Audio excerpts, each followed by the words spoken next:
हमारी संस्कृति, हमारे संस्कार सदा रहें हमारे साथ। सब्सक्राइब करें तिलक।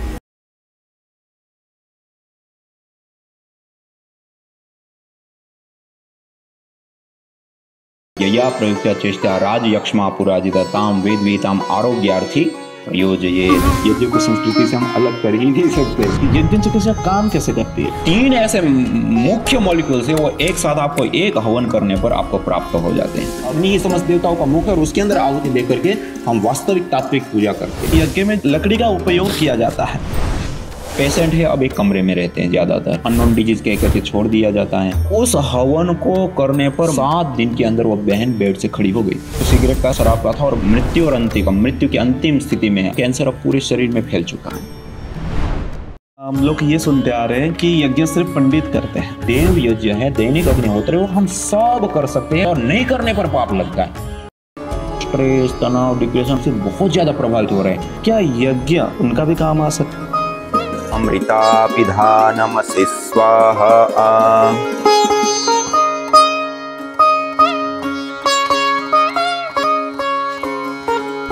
स्वामी जी, आपके आश्रम में मैं जब आया तो यहाँ पर ये यज्ञ चिकित्सा के बारे में बताया गया है, तो उसके ऊपर थोड़ा विस्तार से बताइए। जी देखिए, ये आप जो देख रहे हैं यही वो यज्ञशालाएं हैं। और हम अपने प्राचीन ग्रंथ आयुर्वेद को देखें तो वहाँ विशेष रूप से बताएं यया प्रयुक्त्या चेष्टा राजयक्ष्मा पुराजिता ताम वेदवीताम आरोग्यार्थी प्रयोजयेत।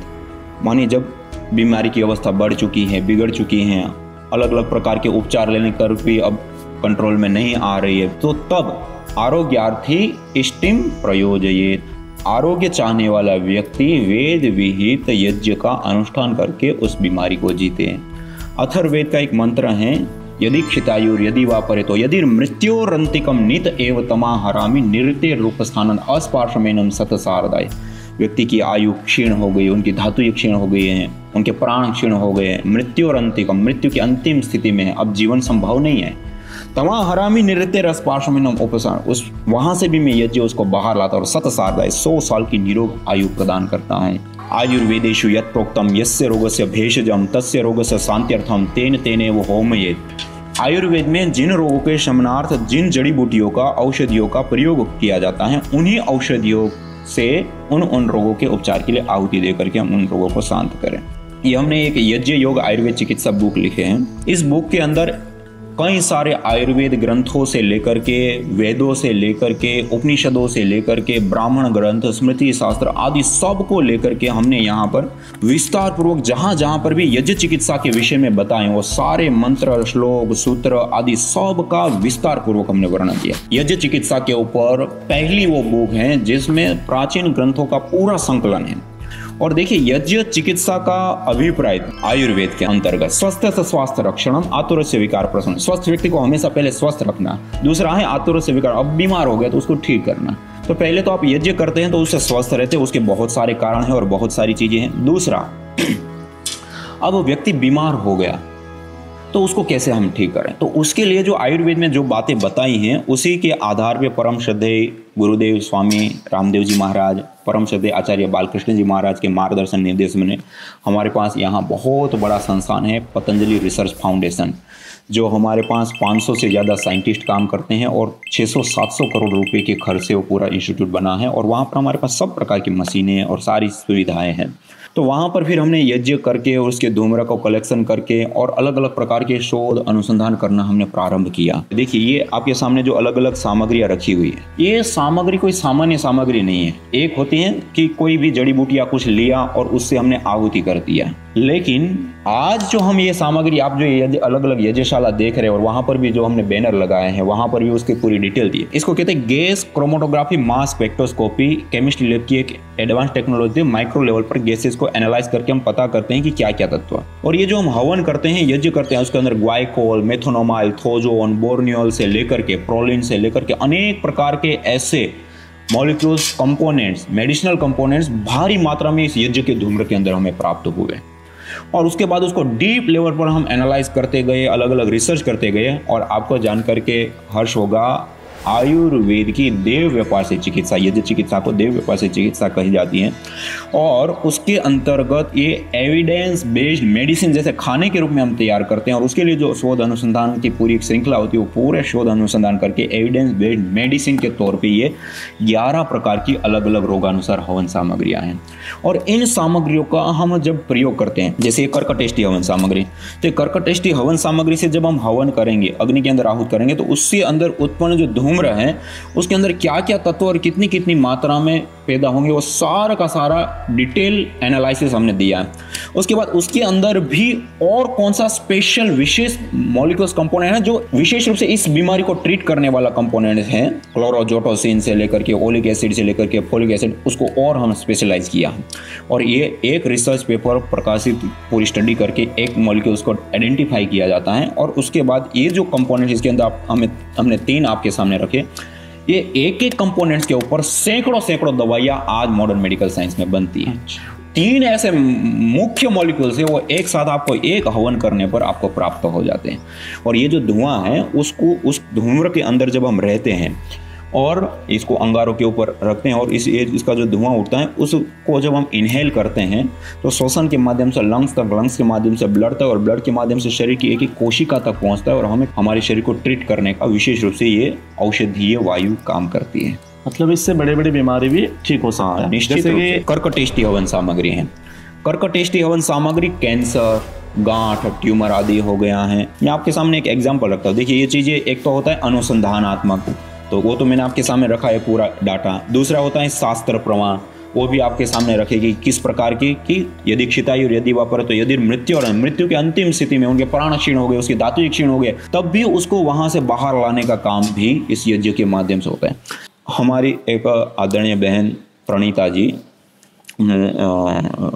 तेलंगाना रुद्रुर में रहती है।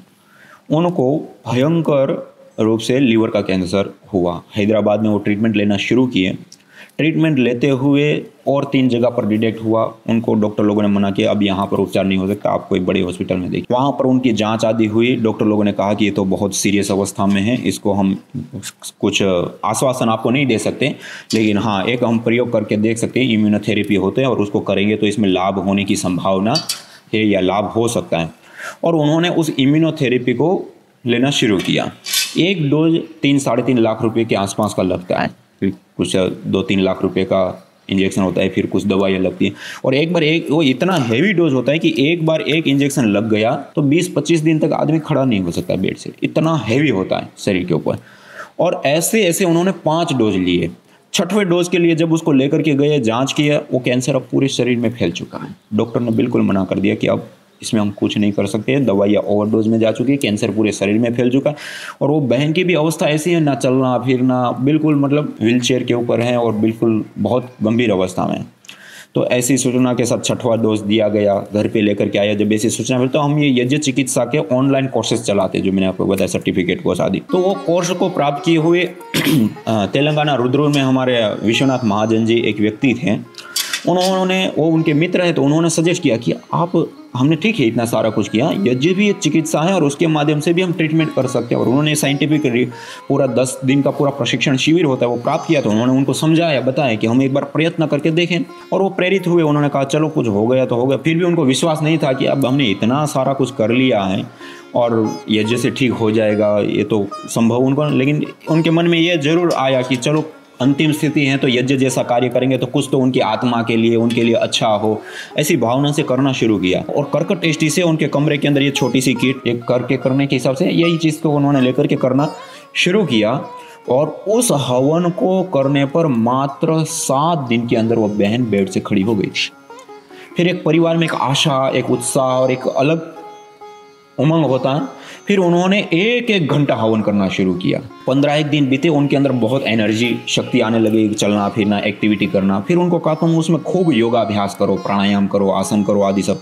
और वो भी उन्होंने भली प्रकार से किया। जो कैंसर पूरे शरीर में फैल चुका था, बिल्कुल अंतिम कंडीशन में थे, वो बहन 3.5 महीने के बाद अपने पैर पे चल के हॉस्पिटल पे गए और रिपोर्ट कराया जो कैंसर पूरे शरीर में फैल चुका था और रिकवर हो चुका। ऐसे सैकड़ों ऐसी घटनाएं हैं, एक नहीं, और एक कैंसर की ही नहीं, अलग अलग रोगों के लिए कोई कुछ अलग अलग प्रकार की बीमारियों में अलग अलग प्रकार। और आपने ये जो यज्ञ चिकित्सा के अलग अलग लाभों को देख करके ऐसी कितनी सारी बड़ी बड़ी घटनाएं हैं। जैसे ये बहन का तो मैंने कैंसर का बताया, ऐसे ही मुंबई घाटकोपर में ही एक बहन दिव्या जी थी, उनको ब्रेन ट्यूमर हुआ था, उनका ऑपरेशन और कोमा में चल गया। और ये बहन ने भी जो खर्च किया 57 लाख का खर्च किया था, और 57 लाख खर्च करके भी जीवन हाथ में नहीं था, और 7,000 रुपये का हवन किया था, और वो बहन खड़ी हो गई थी। और ऐसे ये दिव्या बहन एक हैं मुंबई घाटकोपर में, उनका भी ऐसे 7 महीने वो बड़े हॉस्पिटलों के अंदर एडमिट रही है, और उसके बावजूद भी उनका जीवन हाथ में नहीं था। और उस समय उन्होंने उनको यज्ञ चिकित्सा बताया, यज्ञ चिकित्सा किया, वो कोमा से बाहर आई और एक अद्भुत लाभ प्राप्त किया। और आज उस परिणामों को देख करके घाटकोपर मुंबई में 2 यज्ञ चिकित्सा सेंटर चलते हैं, और एक मीरा रोड के ऊपर चलता है। तो कहने का अभिप्राय है कि आम सामान्य जनता भी, सब लोग यज्ञ, कोई भी स्वास्थ्य जहाँ मिलता है तो उसकी शरण में सब लोग आना चाहते हैं। और आज जैसे हम फिजियोथेरेपी के सेंटर और अलग अलग सेंटर जानते थे, आज यज्ञ चिकित्सा के भी सेंटर भारतवर्ष में शुरू हो चुके हैं। गुरुजी, यज्ञ चिकित्सा काम कैसे करती है? देखिए, ये जो हमने परिणाम देखा, परिणाम तो सही है, लेकिन कार्य पद्धति एक अपने आप में एक विशेष होता है, और हम जब वैज्ञानिक तौर पे देखते हैं तो और ज़्यादा महत्वपूर्ण हो जाता है। पहला है, जब हम मंत्र का पाठ करते हैं, मान लो पेशेंट पास में ही है, तो वो जो ध्वनि है उससे हमारे मस्तिष्क की ऊतक आदि प्रभावित होता है, और पूरा अस्तित्व हमारा विशेष रूप से लाभान्वित या प्रभावित होता है। दूसरा, जब हम मंत्र का पाठ करते हैं, अग्नि को देखते हैं, यज्ञ अग्नि को देखते हैं, और एक जो स्माइल सी, सुगंधी सी आती है, उसके माध्यम से हमारे जो न्यूरोकेमिकल्स होते हैं उसका बैलेंस बनता है, उससे भी विशेष रूप से हमें लाभ होता है। तीसरा, जो हम गूगल और औषधियाँ आदि को अंगारों के ऊपर रखते हैं, और एक जो ध्वनि सी उठती है, उसमें जो सुगंधी होती है, उसमें ग्वाइकोल, मेथोनोमाइल, थोजोन, बोर्नियोल, परफ्राल, ऐसे कई सारे ऐसे मेडिसिनल कंपोनेंट। जैसे परफ्राल 100 मनस्य कार्य होते हैं, मन को प्रसन्न करने वाला, मन को आह्लादित करने, मन को रिलैक्स करने वाला। तो जैसे ही हम सूंघते हैं तो हमारी पिट्यूटरी ग्लैंड, पिनियल ग्लैंड वो प्रभावित होती हैं, और एकदम से हमारे गुड हार्मोन्स को बढ़ा देती हैं, स्ट्रेस हार्मोन्स को डाउन लाते हैं। और आज देखो, सबसे बड़ा स्ट्रेस, हमारे हार्मोन अनबैलेंस हो जाए तो वो सबसे बड़ी बीमारियों का कारण होता है, और उसको सबसे पहले बैलेंस करने का काम करता है। इसी प्रकार से जो हम अलग अलग औषधि आहूत करते हैं, वो औषधि जब वायु के फॉर्म में वायु के अंदर मिलती हैं, और हम देखिए 24 घंटा पेशेंट है, अब एक कमरे में रहते हैं, ज़्यादातर वहीं पे रहते हैं, और वो उसी वायु में श्वास ले रहे हैं, छोड़ रहे हैं। तो जब हम यज्ञ करते हैं रोग विशेष की सामग्री से, तो उसके अंदर जो मैंने आपको बताया कि विशेष प्रकार के मेडिसिनल कंपोनेंट्स उस बीमारी को ट्रीट करने वाले हैं, वो उस वायु के अंदर आ गए, और हर श्वास के साथ वो इंजेक्ट हो रहे हैं, हर श्वास के साथ वो उनके ब्लड के अंदर इंजेक्ट हो रहे हैं, और उसके माध्यम से भी उनको विशेष रूप से वो मेडिसिनल कंपोनेंट्स शरीर के अंदर जाकर के काम कर रहे हैं। इसी प्रकार से ये जो यज्ञाग्नि है, ये एक विशेष रूप से हमारे पूरे अस्तित्व को प्रभावित करते हैं। हमारे पंच प्राण, पंच उपप्राण, सप्त धातु, ये मूलाधार से लेकर के सहस्रार पर्यंत जो हमारे अष्टाचक्रा, नवद्वारा, देवानाम, पूरे अयोध्या कहा गया इसको, और उसके माध्यम से भी हमें विशेष रूप से स्वास्थ्य लाभ, चिकित्सा की लाभ मिलता है। दूसरा, जब हम हवन जिस स्थान पे प्रतिदिन करते हैं, वहाँ के वायुमंडल के अंदर ऋण आवेशित कणों को बढ़ा देते हैं। धन आवेशित, ऋण आवेशित, एनाइन, कैटाइन, 2 प्रकार के कण होते हैं। जब ऋण आवेशित कण बढ़ जाते हैं और उस वातावरण में हम निरंतर रहते हैं, तो उससे हमारे शरीर के अंदर ब्लड सेरोटोनिन की मात्रा बढ़ती है। उसकी मात्रा बढ़ती है, एक न्यूरोट्रांसमीटर के रूप में भी है, गुड हार्मोन्स के रूप में भी है, और बहुत ही एक विशेष भूमिका होती है उस केमिकल की हमारे शरीर के अंदर। तो उसके कारण भी हमें विशेष रूप से चिकित्सा के लाभ होता है। और निरंतर लंबे समय तक यदि हम ऋण आवेशित बाहुल्य वातावरण में रहते हैं, तो उससे हमारी बॉडी भी अल्कलाइन, क्षारीय होती है, और क्षारीय शरीर में कोई रोग होता नहीं है, वैसे ही सामान्य रूप से ही रोग नहीं होता है, और ये क्षारीय बॉडी बनाने का काम भी उसके माध्यम से होता है। इसलिए ये जो ऋण आवेशित है, और जहाँ पर हम यज्ञ करते हैं, हमने जो अनुसंधान किया उसमें पाया प्रति क्यूबिक सेंटीमीटर एयर के अंदर 200 से 400 ऋण आवेश कण, ये इतनी बड़ी मात्रा होती है। जो घने जंगल है और किसी भी प्रकार का कोई फैक्ट्री, कंपनी दूर दूर तक नहीं है आसपास में, और वहाँ का जो एटमॉस्फेयर होता है, ऐसा एटमॉस्फेयर हम अपने घर के अंदर निर्मित कर देते हैं। तो वो जो वातावरण का लाभ है वो भी विशेष रूप से हमें प्राप्त होता है, और उसके माध्यम से भी हमें विशेष करके चिकित्सकीय लाभ प्राप्त होते हैं। तो इस प्रकार से हम देखें तो यज्ञ एक ही नहीं, अलग अलग मंत्रों के माध्यम से लेकर के हार्मोन्स को बैलेंस करने से लेकर के न्यूरोकेमिकल्स को बैलेंस को करने से लेकर के सात्विकता को हमारे शरीर के अंदर, मन के अंदर बढ़ाने से लेकर के, या कई रोग आपने देखा होगा जो प्रारब्ध जनित दोष कहे जाते हैं, कई बार रिपोर्ट करते हैं शरीर में कुछ आता नहीं है, दवाइयाँ डॉक्टर दे देता है, लेकिन वो दवाइयों से असर नहीं होती, पीड़ा बीमारी ऐसी ही होती है। तो ऐसे जो रोग होते हैं उसको अननोन डिजीज कह करके छोड़ दिया जाता है। और आयुर्वेद ऐसी बीमारियों को भी जानता है, उसकी भी जांच करता है। इसलिए आयुर्वेद में देव व्यापार चिकित्सा, युक्ति व्यापार चिकित्सा और सत्वावधि चिकित्सा, और ऐसे जो रोग है उसको देव व्यापार चिकित्सा यज्ञ के साथ जोड़े हुए हैं। तो इस प्रकार की जो बीमारियां होती हैं उसमें भी यज्ञ चिकित्सा जब हम करते हैं तो उससे विशेष रूप से उनको लाभ होता है, वैसी बीमारियों से दूर होते हैं। तो यज्ञ चिकित्सा एक साइंटिफिक विद्या है। और सबसे महत्वपूर्ण, यज्ञ एक प्रकार से हम सामान्य भाषा में हम कहें तो यज्ञ एक नैनो टेक्नोलॉजी है। यज्ञ के अंदर जैसे गाय का घी, जड़ी बूटियाँ, औषधियाँ आदि जो हम ये आहूत कर रहे हैं, ये आहूत करने पर जब यज्ञाग्नि के अंदर वो प्रदीप्त होता है तो ये टूटता है तो सूक्ष्म रूप में होकर के वायु के अंदर आ जाता है। हमने इसके ऊपर बहुत बड़े रूप में कार्य किया और ये यज्ञ के धूम्र के अंदर नैनो पार्टिकल पाए गए, और वो भी 50-60 नैनोमीटर से लेकर के 150, 200, 250 नैनोमीटर की साइज की पार्टिकल। और ये बहुत पावरफुल पार्टिकल कहे जाते हैं।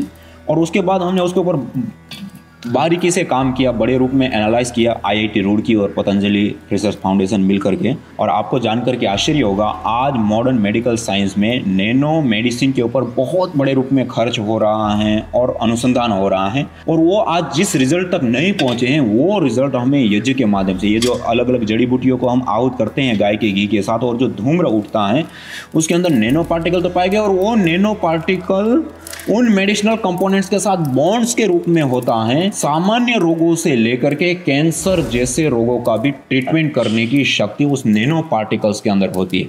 तो एक रूप में हम जो मेडिसिन है उसको अग्नि के अंदर आहूत करके, नैनो करके, श्वसन के माध्यम से हम लेकर के और स्पर्श के माध्यम से लेकर के, और उससे हम विशेष रूप से चिकित्सा करते हैं। ये एक नैनो चिकित्सा भी है। जी गुरु जी। स्वामी जी, कैंसर और रोगों के बारे में तो ठीक है, इस यज्ञ के द्वारा ये ठीक हो सकता है, पर आजकल जो समय है, इस समय में हमारे जो युवाएं हैं वो किसी न किसी नशे में डूबे हुए हैं और मानसिक दुश्चिंता में डूबे हुए हैं। किसी को पढ़ाई का चिंता है तो किसी को नौकरी का चिंता है। क्या यज्ञ उनका भी काम आ सकता है? देखिए, आपने एक इतना बड़ा और इतना विशेष प्रश्न रखा है। आज जितने भी विकसित देश हैं उसका स्ट्रेस, तनाव, डिप्रेशन का आंकड़ा सबसे हाईएस्ट पे है, और बड़ी बड़ी बीमारियों का कारण भी इसी को माना जाता है, स्ट्रेस, तनाव, डिप्रेशन। आप देखिए हमारी भारत की कितनी निराली परंपरा। हमारे ऋषियों ने प्रतिदिन हवन करने के लिए, यज्ञ करने के लिए कहा। हवन भी करते हैं और धूपन करते हैं। जैसे गूगल आदि जो द्रव्य होते हैं उसको अग्नि के ऊपर रख करके, और ये गूगल एक विशेष प्रकार का द्रव्य होता है, गोंद होता है, और उसको अंगारों के ऊपर रख करके उसकी धुनी की जाती है। ये भी आपने सब जगह पर अपने घरों में देखा, गुड़ की धुनी करते हैं, कोई घी और चावल को मिक्स करके अंगारों के ऊपर रख करके उसकी धुनी करते हैं। देखिए, सबसे पहली बात, स्ट्रेस, तनाव का कारण हमारे हार्मोन्स बैलेंस में ना रहना, पहली चीज़ है। दूसरा, हमारी समझ और विज्ञान आदि सब चीज़ें तो मायने हैं, लेकिन मूल कारण क्या है? हमारे हार्मोन अनबैलेंस, स्ट्रेस हार्मोन्स बढ़ गए, गुड हार्मोन्स हमारे नीचे आए, उसके कारण सब समस्या होती है। ये जो सुगंधी है, यज्ञ किया, हवन किया, गूगल आदि की धुनी की, और उससे जो उठ रही सुगंधी है, इसके अंदर ग्वाइकोल होता है, गूगल स्टेरोल होता है। ये 100 मनस्यकारी होता है, मन को प्रसन्न करने वाला, आह्लाद करने, गुड हार्मोन्स को बढ़ाने वाला, स्ट्रेस हार्मोन को डाउन करने वाला। दूसरा, मंत्र का पाठ करते हैं, मंत्र के पाठ से भी हमारा मन, मस्तिष्क और ये पूरा अस्तित्व हमारा विशेष रूप से प्रभावित होता है। उसके साथ साथ जब हम पूजा करते हैं तो एक श्रद्धा भाव से युक्त होकर के हम करते हैं, वो भी हमें विशेष रूप से उसके लिए लाभान्वित करता है। और आज जो हमने अनुसंधान किए हैं, रिसर्च किए हैं, और इसके ऊपर जो रिसर्च पेपरों को अंतर्राष्ट्रीय स्तर पे हमने प्रकाशन किया है, और उसमें ये सिद्ध हुआ है कि पूरे वर्ल्ड में जो मानसिक तौर पे बीमारियां बढ़ी हुई हैं या बढ़ रही हैं, उसका सटीक इलाज भारतीय पूजा पद्धति में किए जाने वाले मंत्र पाठ, गूगल आदि की धुनी या भावना, श्रद्धा, ओम का जप आदि, ये सब चीज़ें बहुत कारगर रूप में काम करती हैं। देखिए, आपने व्यसन की बात की। व्यसन क्या है? हमारे हार्मोन्स के ऊपर काम करता है। हम जो चीज़ एक बार लेते हैं उसका एडिक्शन हो जाता है, और वो हार्मोन्स ना बनने के कारण व्यक्ति बहुत ज़्यादा तड़पता है। और उस हार्मोन्स को प्रदान करने के लिए हम जब यज्ञ करते हैं, देखिए मैं एक बहुत बड़ी घटना आपको बता दूं, एयरफोर्स के लिए जो भर्ती होती है उसमें व्यसन नहीं चलता। तो ऐसे 3 लोग थे, एक 2 को तो सिगरेट का था, एक को शराब का था, और भयंकर जो भी तरीके सब कुछ अपनाया था, सब कुछ करने के बाद भी वो नहीं छोड़ पाए। उस समय उन लोगों को अग्निहोत्र यज्ञ कराया गया, और आपको जानकर के आश्चर्य होगा कि हर प्रकार के प्रयास प्रयत्न करने पर भी ना छूटा, वो यज्ञ करने पर छूट गया। मतलब ये व्यसन छूटना एक बहुत बड़ी चीज़ होती है और छूट नहीं रहा है, उसमें छोड़ना एक बहुत विशेष घटना होती है। तो कहने का अभिप्राय है, और उसके बाद उसके ऊपर रिसर्च हुआ, अनुसंधान हुआ कि क्यों ऐसे हुआ। तो उसमें क्या है, हमारे जो हार्मोन्स हैं उसी के ऊपर सारा खेल है कि हम जब शराब पीते हैं, सिगरेट पीते हैं, तो जिस प्रकार के हार्मोन्स बनते हैं उसकी वो हमें चाहिए, हमारी बॉडी को चाहिए। और जब हम यज्ञ करते हैं, हवन करते हैं, जो सुगंधी आ रही है, जो गुगुल आदि, उसे सहज रूप से, स्वाभाविक रूप से हमें वो लाभ प्राप्त हो जाता है।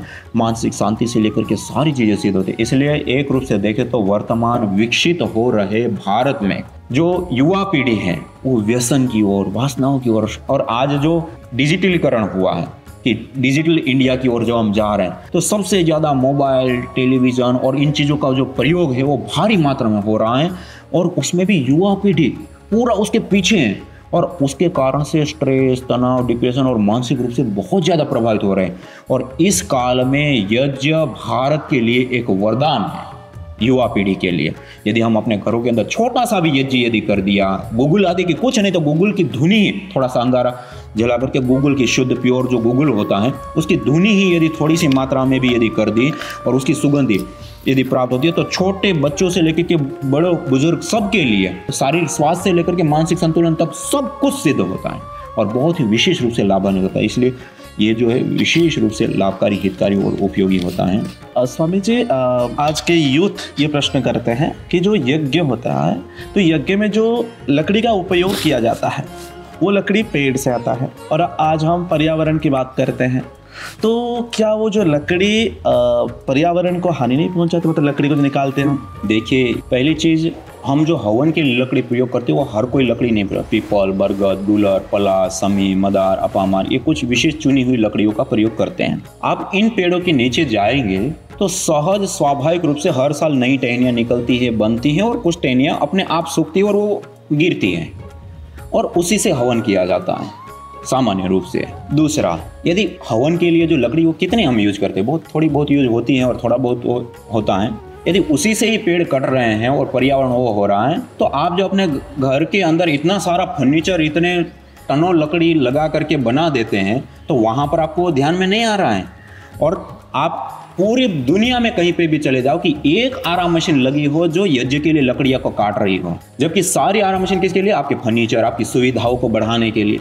ये स्वाभाविक प्राकृतिक जो लकड़ी होती है उसका हम प्रयोग करते हैं, तो उसको जलाने से कोई भी प्रकार का कोई वो होता नहीं है। दूसरा, ये जो लकड़ी हम चयन वाली प्रकार जैसे पीपल, बरगद आदि, उसके अंदर होता क्या है, कार्बन की मात्रा कम मात्रा होती है और ऑक्सीजन की मात्रा उसमें ज्यादा होती है। ये भी उनका दूसरा प्रश्न होता है, अब ये जलाओगे तो प्रदूषण होगा। ये पहला तो ये था कि पर्यावरण संबंधी, ये भी पर्यावरण संबंधी है कि भाई कोई भी चीज जलती है तो धुआं होता है, धुआं होता है तो पॉल्यूशन होता है, पॉल्यूशन आप तो ये करके पॉल्यूशन बढ़ा रहे हो। जबकि हम जो लकड़ी चयन करते हैं उसमें ऑक्सीजन की मात्रा ज्यादा होती है लकड़ी के अंदर, इसलिए आप देखिए पीपल की, बरगद की, उसकी लकड़ी आप रखना चाहेंगे ना तो रहेगी नहीं, उसमें घून लग जाएंगे, सड़ जाएगी, बहुत कम समय में बहुत जल्दी सड़ जाती है आम की लकड़ी आदि। क्यों? क्योंकि उसके अंदर कार्बन नहीं है। कार्बन जिसमें ज़्यादा होगा उतने वो ज़्यादा लंबी टिकेगी। जैसे शीशम की लकड़ी बहुत लंबी, सागवान की लकड़ी बहुत ज़्यादा टिकती है। तो फर्नीचर के लिए इसलिए हम उस लकड़ी का चयन करते हैं कि जल्दी से घून ना लगे, जल्दी से सड़े ना, कमज़ोर ना हो। तो कहने का अभिप्राय है कि हम जो यज्ञ के लिए भी जो लकड़ी प्रयोग करते हैं वो बहुत सोची विचारी और पर्यावरण के लिए अनुकूल लकड़ी होती है। और उसको जलाते हैं तो कार्बन डाइऑक्साइड उत्सर्जित नहीं होता है, ऑक्सीजन ज़्यादा होता है तो ऑक्सीजन का रिलीज ज़्यादा होता है और बाहर से भी ऑक्सीजन कम दहन में यूज हो लेता है। तो इस प्रकार से वो होता है। दूसरा, ये जैसे हमारे पास ये गाय के गोबर से बनी हुई स्टिक है। अब ये छोटा मोटा घास फूस ये वो होता है, हर 2-3 महीने में हो जाता है, कोई बड़े पर्यावरण का कोई नुकसान। और वो घास को हमने गाय को खिलाया, गाय का जीवन चला, उसके बाद वो जो गोबर देती हैं उस गोबर को एक स्टिक के रूप में ला लिया। तो ये एक सबसे शुद्ध भी है, पर्यावरण के अनुकूल भी है। और इसके ऊपर कानपुर यूनिवर्सिटी में कुछ कृषि वैज्ञानिकों के माध्यम से और सीपी से भी, central control pollution board Delhi में 2 जगह पर इसके रिसर्च अनुसंधान किए। सामान्य लकड़ी की अपेक्षा 2.5 गुना ज़्यादा इसकी एफिशिएंसी होती है। दूसरा, लकड़ी को जब हम जलाते हैं, सामान्य नॉर्मल लकड़ी जो हम जलाते हैं और इसको जलाते हैं, तो ये 35% पोल्यूशन कम उत्सर्जित करता है। तो कितनी बड़ी चीज़ है।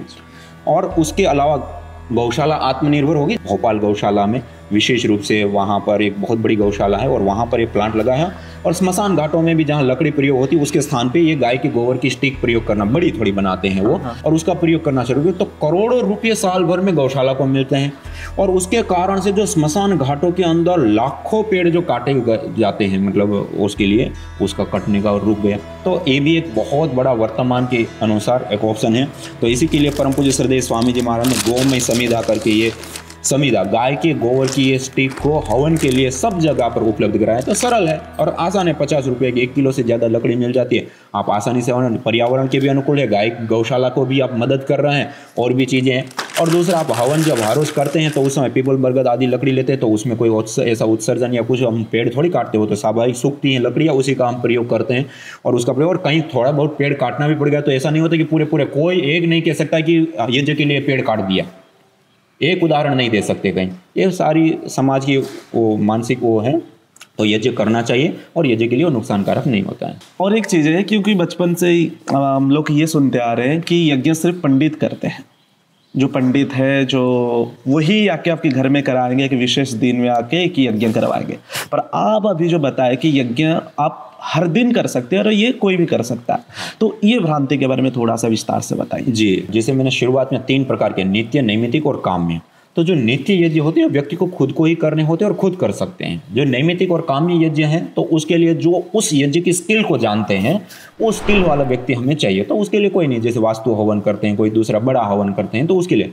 लेकिन देव यज्ञ जो दैनिक अग्निहोत्र करते हैं उसमें 16 मंत्र होते हैं और उसमें कोई ज़्यादा लंबी विधि नहीं होती है, और उसको हमें स्वयं को ही करना होता है और हर दिन प्रतिदिन करना होता है, और नहीं करने पर पाप लगता है। ये देव यज्ञ तो ऐसा है, क्योंकि हमें प्रकृति का हमेशा पोषण ले रहे हैं ना, और उसको कुछ नहीं लौटा रहे हैं, तो वो हमें विशेष रूप से पर्यावरण को पोषित करने के लिए हमें अवश्य में वो कर्तव्य कर्म के रूप में करना होता है, और वो करना ही चाहिए। तो कहने का अभिप्राय है कि ये जो हम यज्ञ करते हैं, हवन करते हैं, अग्निहोत्र करते हैं, उसमें जो देव यज्ञ है, दैनिक अग्निहोत्र है, वो हम सब कर सकते हैं और आसानी से सरल से कर सकते हैं, और यही हमारी मूल पूजा है, मूल पूजा पद्धति है। ये हम शॉर्ट फॉर्म में आ गए। वहाँ पर अग्नि के अंदर आहुति देकर के हम पूजा करते थे, अब लोगों के पास इतना समय ही नहीं और उतना वो नहीं रहा, तो कि चलो अग्नि की साक्षी कर लिया, यहाँ धुआं हो रहा है, हमने धूपबत्ती अगरबत्ती जला, एक शॉर्ट फॉर्म में आ गए और मूल को हमने छोड़ दिया। यदि मूल के साथ जोड़े तो जो मंत्र पाठ से लेकर के जो हमने वायु का शोधन, पोषण, संवर्धन से लेकर के बैक्टीरिया, वायरस, फंगस आदि दूर होने से लेकर बहुत सारे यज्ञ के लाभ हैं, उन सबको पूरा परिवार प्राप्त करता है। और ये पूजा हम करते हैं, उसमें फिर बच जाए, उससे मतलब ये कोई भी कर सकता है,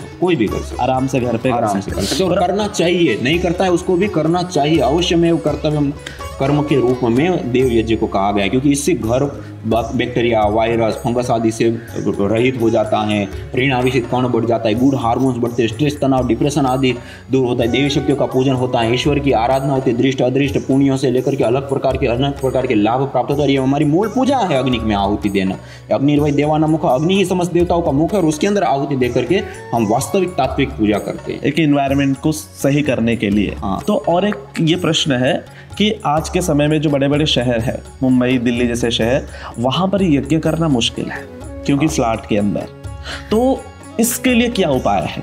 जी, आपने बहुत ही अच्छा प्रश्न किया, और इस प्रकार के प्रश्न हमारे पास कई बार आए, और भारत को लेकर के तो ऐसा कुछ खास नहीं, लेकिन जो अमेरिका में रहते हैं या उधर रहते हैं तो उनका एक है ना, हमारे घरों के अंदर सेंसर रहता है, हम आग ही नहीं जला सकते। लेकिन जब से हमने ये चिकित्सा कोर्स शुरू किए हैं और हमने अंतर्राष्ट्रीय स्तर पे भी कहीं किए हैं, और लगभग हमारे कोर्स के अंदर भारत के 20 से 25 देशों के लोग जुड़ते हैं, और उन्होंने कोर्स प्राप्त, और उन्होंने जो ये 10 दिन का कोर्स प्राप्त करते हैं और उससे जो प्रेरित होते हैं, सब लोग ये चेक कर रहे हैं। और आज हमारे पास इतना बड़ा संगठन है विदेशों में भी जो हर रोज यज्ञ करते हैं। जो लोग कहते हैं कि नहीं कर सकते, वहां पर भी वो लोग हर रोज हवन करते हैं, और यही किट को लेकर के हवन, ये दैनिक रूप से घर में प्रतिदिन हवन करने के हिसाब से वो बना हुआ है, और उसमें विशेष रूप से हवन करके वो अनुष्ठानात्मक कर सकते हैं।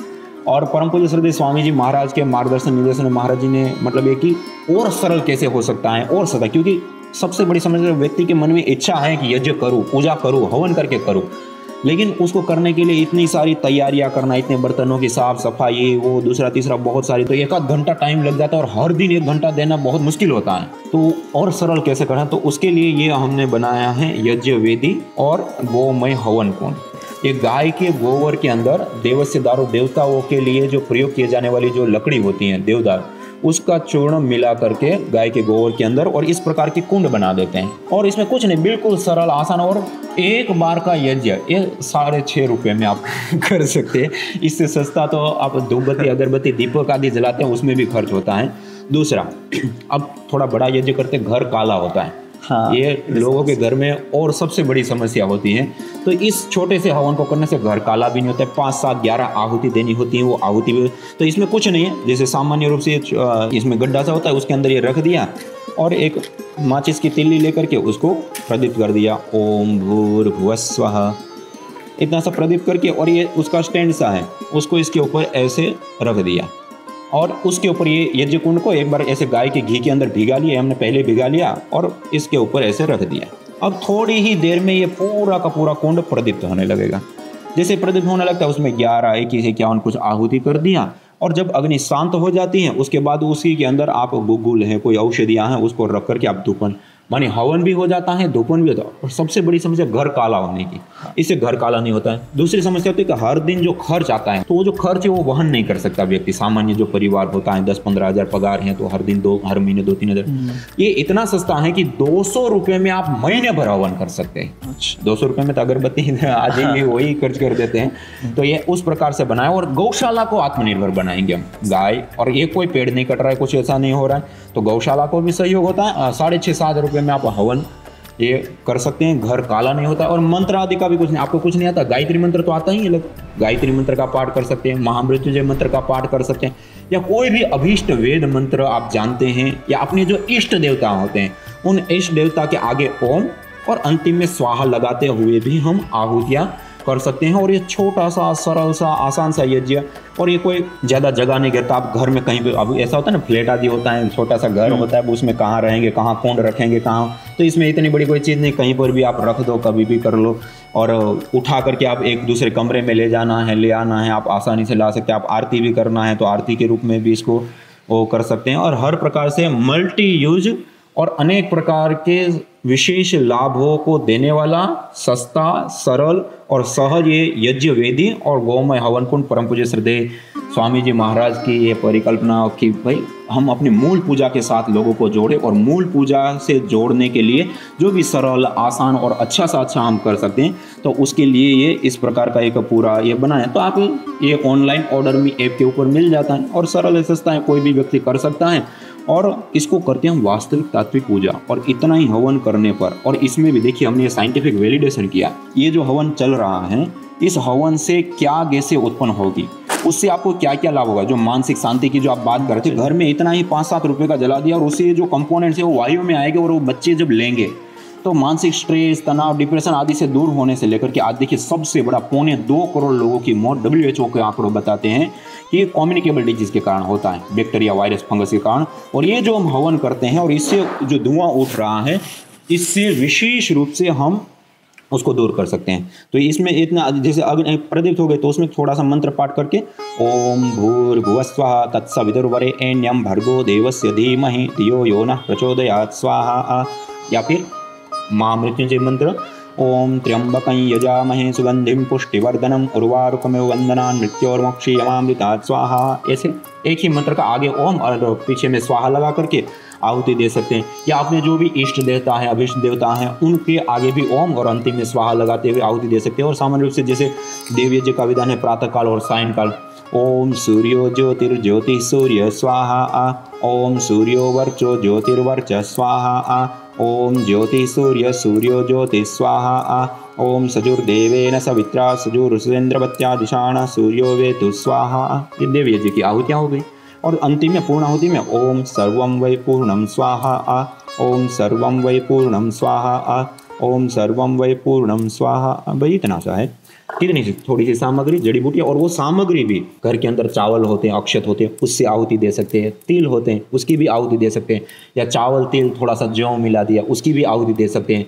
या कुछ औषधियों से मिली हुई सामग्री तैयार मिल जाती है, उसका भी हम प्रयोग करें, लेकिन शुद्ध हो, अच्छी हो। देखो सामग्री द्रव्य बहुत बाजार में चालू सामग्रियाँ भी मिलती हैं जो सस्ती भी तो होती हैं, लेकिन उसमें बहुत ज़्यादा कचरा कूड़ा होता है, तो वो ना प्रयोग करें उससे। और हाँ, लेकिन यदि वो रोगी हैं और ट्रीटमेंट करना चाहते हैं, ये आपके सामने रखिए, जैसे पित्त से संबंधित जितने भी रोग होते हैं वो सारे ठीक हो जाते हैं। संततेष्टि, निसंतानता, बंध्यत्व, धातुओं का पोषण या यौन संबंधित रोग होते तो उसका प्रयोग करते हैं। चर्मेष्टि, जितने भी चर्म रोग होते हैं, दांत, खाद, खुजली, स्किन एलर्जी से लेकर के अलग अलग चर्म रोग है तो चर्मेष्टि हवन सामग्री का प्रयोग करते हैं। मधुष्टि, डायबिटीज़ की प्रॉब्लम है, टाइप 1 टाइप 2 डायबिटीज़ हैं तो मधुष्टि का हम प्रयोग करके दें। कफिष्टि हवन सामग्री, जितने भी कफजन्य रोग हैं या जितनी भी कम्युनिकेबल डिजीज है, बैक्टीरिया, वायरस या फंगस, जैसे कोरोना वायरस, ब्लैक फंगस से लेकर के अलग अलग बीमारी। आज आपको जानकर के आश्चर्य होगा कि भारतीय याज्ञिक परंपरा से कोरोना वायरस और ब्लैक फंगस, निमोनिया और टीबी का इलाज भी हमने यज्ञ के माध्यम से सटीक रूप से किया और उसके पेपर भी प्रकाशित किए। गुरुजी, प्रश्न तो अनेक है पर आपके पास समय कम है, तो इसीलिए मेरा ये लास्ट प्रश्न है। तो मैं ये पूछना चाहता हूँ कि यज्ञ और हमारी संस्कृति क्या आपस में मिले हुए हैं? देखिए, हम भारत की कल्पना करें तो भारत की आत्मा, भारत की मूल पूजा पद्धति या भारत की कोई कल्पना करें तो मूल हमारे में यज्ञ ही है और याज्ञिक संस्कृति है। हमारी भारतीय संस्कृति याज्ञिक संस्कृति है, यज्ञ की संस्कृति है, हवन की। आप देखिए, सब चीज़ों के मूल में हमें यज्ञ, हमारे संस्कार देख लो, जन्म से लेकर मृत्यु पर्यंत से लेकर के शुभ अशुभ अवसरों से लेकर के हमारे जो पर्व आते हैं, दीपावली, होली, वो भी यज्ञ, शारदीय नवसृष्टि, होली, और हमारे रामायण, महाभारत आदि ऐतिहासिक ग्रंथ को, उसमें भी सब जगह पर आपको यज्ञ देखने को मिलेगा। मान कहने का अभिप्राय एक ही है कि हमारी संस्कृति याज्ञिक संस्कृति है और भारतीय संस्कृति का मूल आधार स्तंभ कोई है तो वो यज्ञ है, हवन है। और यज्ञ के माध्यम से एक बहुत बड़ी मात्रा में सिद्धियों का ये साधन भी बताया है, अनेक प्रकार के लाभ भी बताए, प्रकृति के पोषण, संवर्धन, व्यक्ति, समाज और राष्ट्र के उत्थान के लिए यज्ञ को एक बहुत बड़े रूप में देखा गया है। तो निश्चित रूप से ये तो यज्ञ को संस्कृति से हम अलग कर ही नहीं सकते। धन्यवाद गुरुजी समय देने के लिए। आपका भी बहुत बहुत धन्यवाद। तिलक चैनल और आप सब योगी भाई बहन मिल करके जो इस भारतीय पुरातन विद्याओं को लोगों तक पहुंचाने के लिए अहरनिश प्रयास और पुरुषार्थ कर ले, उसके लिए मैं आप सबका कृतज्ञतापूर्वक धन्यवाद करता हूं। सभी को सादर नमस्ते हो।